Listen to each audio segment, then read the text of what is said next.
Did Adolf Hitler really die in 1945 in a Berlin bunker? Or did he escape, leaving behind a smokescreen of destruction and lies, only to live out the rest of his life hidden in South America? Welcome to Too Real to Ignore, where we dive into the stories that make you question everything. Today's episode, the theory that Adolf Hitler didn't die in Berlin, but instead escaped to Argentina or Chile after World War II. And let's be clear, this is just a theory, not confirmed history. But some of the claims, the patterns, and the evidence presented over the years are too strange to ignore.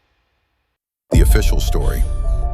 According to official history, Adolf Hitler and Eva Braun took their own lives on April 30th, 1945. Their bodies were quickly burned, and the Soviet Red Army recovered the remains. That's where the story ends, officially. But what if it didn't?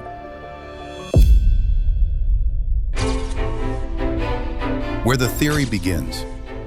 In the chaos of post-war Berlin, many high-ranking Nazis disappeared. The Nazi regime had escape plans in place, called rat lines, through which SS officers fled to places like Italy, Spain, and eventually South America.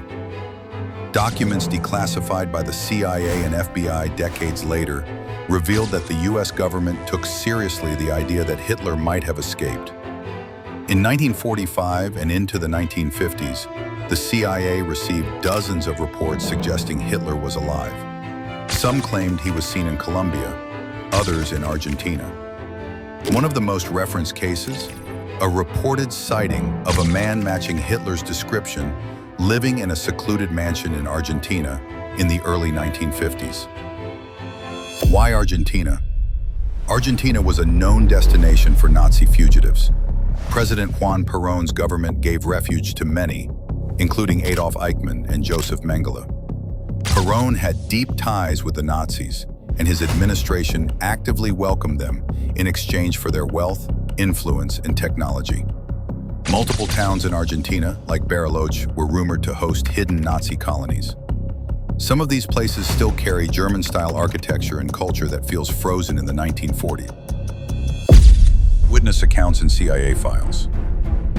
According to a declassified 1955 CIA document, an informant claimed to have met Hitler in Colombia. Another report mentions a retired SS officer confirming that Hitler was alive in Argentina, protected by former Nazis. And it wasn't just whispers. In 2014, the FBI declassified hundreds of pages of documents related to post-war Hitler sightings.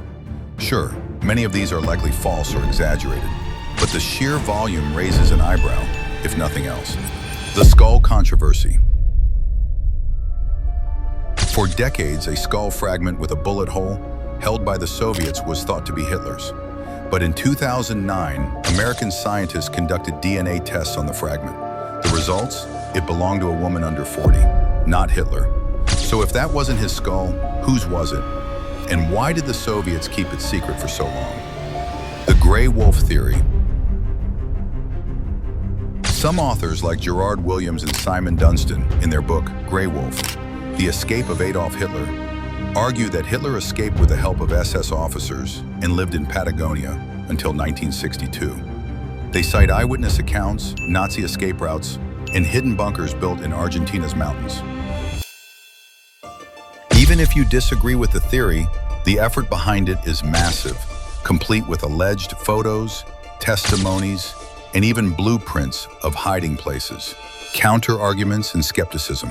Most historians dismiss these claims, citing a lack of concrete evidence. They argue Hitler was too sick and mentally unstable to flee. Plus, with Allied forces watching all exits, escaping would have been nearly impossible. But conspiracy theorists argue the opposite, that his death was a convenient ending, one that closed the book on the horrors of the Nazi regime without answering every question. So, what's the truth? Did Hitler die in Berlin or disappear into the shadows? We may never know for sure, but when even government agencies kept investigating for years after 1945, it's clear that the world wasn't completely convinced. And this is too real to ignore.